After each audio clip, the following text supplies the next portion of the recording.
Hi గారు welcome to our channel. ప్రస్తుతం మనతో పాటు దాము బాలాజీ గారు సీనియర్ జర్నలిస్ట్ వారితో ఒకసారి మాట్లాడదాం. సార్ నమస్కారం. నమస్తే సార్, ఢిల్లీలో బీజేపీ హవా అయితే కనిపిస్తుంది. సో దాదాపు అధికారంలోకి వచ్చేసినట్టే తెలిసిపోతుంది సార్ మనకు. మరి మేజర్ గా ఓడిపోవడానికి గల కారణం ఏంటి, బీజేపీ గెలవడానికి గల మేజర్ రీజన్స్ ఏంటి? అండ్ ఇక్కడ చూసుకుంటే సార్, ఆప్ నుంచి కీలక నేతలంతా కూడా ఓటమి అంచునే ఉన్నారు, కేజ్రీవాల్, అతీష్ వీళ్ళంతా కూడా. సో మేజర్ రీజన్స్ ఏంటి సార్ ఢిల్లీ రిజల్ట్స్ గురించి? ఢిల్లీ ఎన్నికలు యాక్చువల్ గా మనకి ఎగ్జిట్ పోల్స్ చెప్పేసాయి. ఒక కేకే సర్వే తప్ప కేకే మాత్రమే ఆప్ గెలుస్తుందని చెప్పాడు. మిగతా దాదాపు మెజారిటీ సర్వేలు బీజేపీ వస్తుందని అన్నా చెప్పాయి, లేదంటే టైట్ ఉంటుందని చెప్పాయి. సో ఓవరాల్ గా బీజేపీ వైపే మొగ్గు చూపాయి. ఇప్పుడు రిజల్ట్స్ చూస్తే మనకి ఇప్పటి వరకు అందుతున్న రిజల్ట్స్ ప్రకారం దాదాపు మొత్తం 70 సీట్లు ఢిల్లీలో ఉంటే అందులో 36 మ్యాజిక్ ఫిగరు. కంఫర్టబుల్ విన్ బీజేపీకి. దాదాపు 50 చోట్ల బీజేపీ గెలుస్తున్నట్టుగా మనకు అర్థమవుతుంది. ఓన్లీ 19 మాత్రమే ఆప్కి వస్తుంది, ఒక కాంగ్రెస్ ఒక చోట మాత్రమే వస్తుంది. ఇక మేజర్గా నాయకులు అందరూ కూడా ఆప్లో ఉన్న టాప్ లీడర్షిప్ అంతా కూడా ఓడిపోతున్నట్టు, ఇంక్లూడింగ్ కేజ్రీవాల్ నిలబడిన న్యూఢిల్లీలో పర్వేష్ వర్మ చేతిలో కేజ్రీవాల్ ఓడిపోతున్నట్టుగా మనకు అర్థమవుతుంది. ఆయన బీజేపీ పర్వేష్ వర్మ. అట్లాగే అతీసి, ఆమె ఇప్పుడు సీఎంగా ఉంది ఢిల్లీకి. కేజ్రీవాల్ రిజైన్ చేసినాక ఆమె చూస్తుంది. కల్కాజీ నియోజకవర్గం నుంచి ఆమె కూడా ఓడిపోయిన పరిస్థితి. రమేష్ అనే అక్కడ గెలుస్తున్నాడు బీజేపీ. తర్వాత మనీష్ సిసోడియా, ఆయన ఈ కేసులో ఉన్నాడు. ఆయన జంగ్పురా నుంచి ఆయన కూడా ఓడిపోతున్నారు. తర్వేందర్ అనే బీజేపీ క్యాండిడేట్ అక్కడ గెలుస్తున్నారు. సో మామూలుగా అయితే ఇది బీజేపీకి ఒక చారిత్రక విజయంగా చెప్పుకోవచ్చు. ఎందుకంటే 93 తర్వాత వాళ్ళు ఇప్పటివరకు గెలవలేదు. వాళ్ళు లాస్ట్లో గెలిచింది 93, అంటే 30 years దాటిపోయింది. సో 30 yearsకు ముందు ఢిల్లీ పీఠాన్ని వదులుకున్న బీజేపీ మళ్ళీ 30 years తర్వాత బీజేపీ ఢిల్లీ పీఠాన్ని కైవసం చేసుకోవడం అనేది వాళ్ళకి అది చాలా పెద్ద విన్ను. అదే కాకుండా దేశంలో గుండెకాయ లాంటి రాజధానిని కైవసం చేసుకోవడం వల్ల దేశంలో ఒక సిగ్నల్స్ పంపిస్తుంది. ఆల్రెడీ హర్యానాలో గెలిచారు, మహారాష్ట్రలో గెలిచారు, ఇప్పుడు ఢిల్లీ, నెక్స్ట్ ఇంకా బీహారు, వెస్ట్ బెంగాల్, తమిళనాడు ఇలాగా ఉన్నాయి. సో ఇది ఒక బూస్ట్ కూడా ఇస్తుంది. అట్ ద సేమ్ టైం ప్రతిపక్షాల ఐక్యతకు ఇది పెద్ద దెబ్బ అని కూడా చెప్పచ్చు. మనకి ఇండియా కూటమి ఏదో కొంత వాళ్ళు యునైట్ అవుతున్నారు, ఆర్గనైజ్ అవుతున్నారు అన్న పరిస్థితుల నుంచి మళ్ళీ వాళ్ళు విడిపోయారు. కేజ్రీవాల్ ఇప్పుడు ఓడిపోవడానికి అది కాంగ్రెస్ కూడా ఒక కారణం అని చెప్తున్నారు. బట్ మనం డేటా కానీ ఇప్పటివరకు అందుతున్న, ఇంకా డీటెయిల్గా డేటా రాలేదు, ఇప్పటి వరకు అందుతున్న డేటా చూస్తే మాత్రం కాంగ్రెస్ ఇన్ఫ్లుయెన్స్ కూడా చాలా తక్కువ ఉంది. కాంగ్రెస్ వీళ్ళతో కలిసి ఉన్నా కూడా బీజేపీనే వచ్చేది అనేది అక్కడ ఢిల్లీలో ఉన్న అనేక మంది విశ్లేషకులు చెప్తున్నారు. సో చాలా చోట్ల కాంగ్రెస్ ఓటింగ్ చూసినప్పుడు అది నామినల్గా ఉంది. కాంగ్రెస్ ఎక్కడ కూడా పెద్ద ఇన్ఫ్లుయెన్స్ అయితే చేయలేదని చెప్తున్నారు.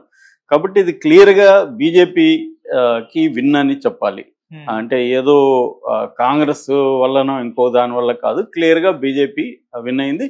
అయితే బీజేపీ విన్ అవ్వడానికి, కేజ్రీవాల్ లూజ్ అవ్వడానికి, ఓడిపోవడానికి కారణాలు ఏంటి అనేది చూసుకున్నప్పుడు ప్రధానంగా మనకి అక్కడ అంటే ఢిల్లీలో తలపడిన రాజకీయ విశ్లేషణలన్నీ కూడా నేను చూస్తున్నాను. సో వాళ్ళు ప్రధానంగా చెప్తున్నది ఏమంటే అనేక అంశాలు అయితే ఉన్నాయి. ఒక అంశం అనేది పిన్ పాయింట్ చేయలేము. అందులో ప్రధానంగా కేజ్రీవాల్ చేసిన తప్పులు ఏంటి అనేది ముందుగా చూస్తే, కేజ్రీవాల్ 2019లో ఆమ్ ఆద్మీ అన్న ఒక జనాల్లో ఉనింది. ఆమ్ ఆద్మీ అంటే సామాన్యుడు, ఒక ఆర్డినరీ మ్యాన్. ఒక ఆర్డినరీ మ్యాన్గా ఉండేవాడు ఈయన కూడా. అది ఐడెంటిఫై అయ్యారు జనం. ఇతను మనవాడు, మనలో ఒకడు, ఒక మ్యాన్ నైబర్ డోర్ అన్నట్టుగా, పక్కింటి మనిషి అన్నట్టుగా ఓన్ చేసుకున్నారు. సో రెండోది, తనకి మిస్టర్ క్లీన్ ఇమేజ్ ఉంది. వీళ్ళంతా కూడా సివిల్ సర్వెంట్స్ ఫ్యామిలీ నుంచి వచ్చారు. రెండోది, అవినీతి వ్యతిరేక ఉద్యమం నుంచి వచ్చారు. ఈయన అన్నా హజారేతో కలిసి చేశాడు. ఇదంతా పనిచేసింది. దాని తర్వాత కేజ్రీవాల్ కూడా బెటర్ గవర్నెన్స్ అండ్ వెల్ఫేర్ అనేదని బాగా చేశారు. అంటే ప్రజలకు ఏమేమి కావాలి, బేసిక్ నీడ్స్ అయిన హెల్త్ సెక్టర్ కావచ్చు, లైవ్లీహుడ్స్ కావచ్చు, ఎడ్యుకేషన్ కావచ్చు, ఇటువంటివన్నీ చేయగలిగారు. అయితే బీజేపీ ఇప్పుడు మనం ఓవరాల్గా ఇండియన్ పాలిటిక్స్లో వస్తున్న చేంజ్ కానీ గమనిస్తే అభివృద్ధి వెల్ఫేర్ అనేది మాత్రమే మంత్రాలు చెప్పించి మనం గెలుస్తామంటే ఎవరు కూడా గెలిచే పరిస్థితి వాళ్ళలేదు. పాలిటిక్స్ చేయాలి. ఈ పని బీజేపీ చేస్తుంది.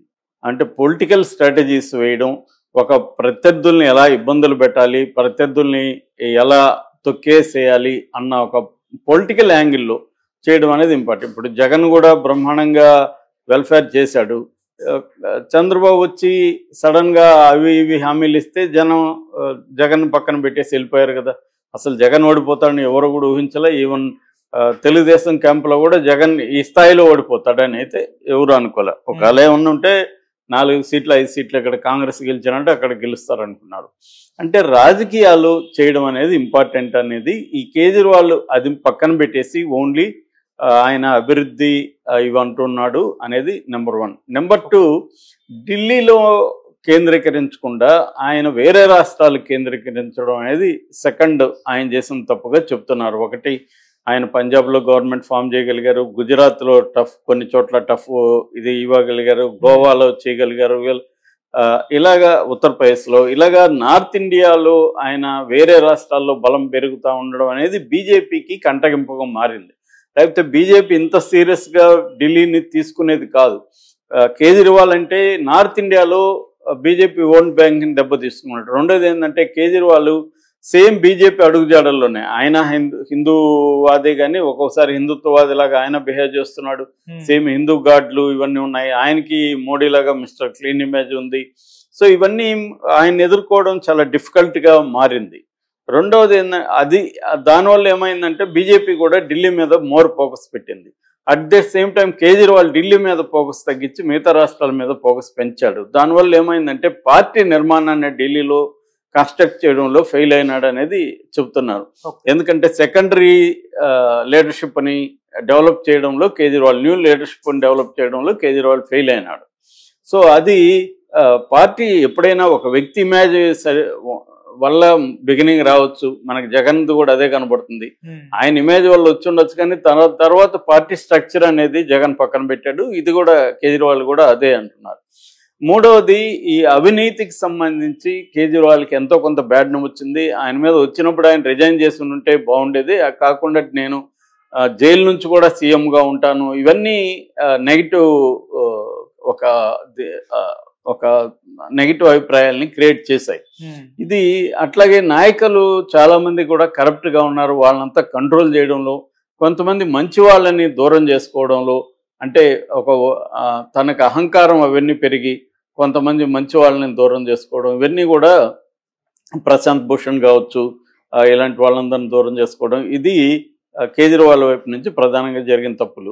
ఇక బీజేపీ పాలిటిక్స్ ఏంటంటే, బీజేపీ అక్కడ లెఫ్టినెంట్ ఎల్జీ అంటారు, లెఫ్టినెంట్ జనరల్ సక్సేనాని పెట్టింది. ఆయన పొలిటీషియన్, బేసిక్గా గుజరాత్ నుంచి పొలిటీషియన్. సో ఆయన్ని పెట్టి ఏం చేసిందంటే ఎక్కడా కూడా ఫంక్షనింగ్ కాకుండా కేజ్రీవాల్ని కట్టడి చేసింది.